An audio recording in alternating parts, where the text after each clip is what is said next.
30 tấn máu. Nhanh dùng bên đậu vội phong trắng này dùng thiệt khuyến thứ hộp đó.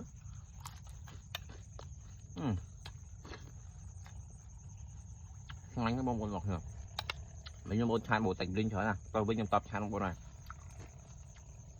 máu cái đo tên một ngọt nè.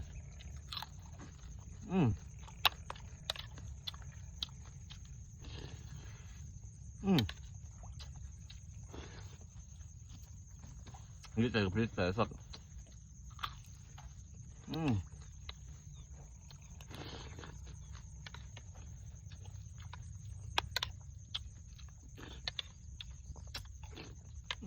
Bộ ấy là bộ mình như tiểu à nhóm á bên như tiểu thầm chỉ ngày đi thay những chuyện thứ ba mới của bảo hiểm cloud cho chơi anh ấy tránh này cloud tí ăn đàn rồi.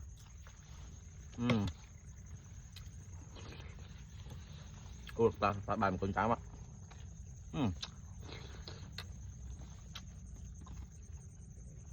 Hay sao ta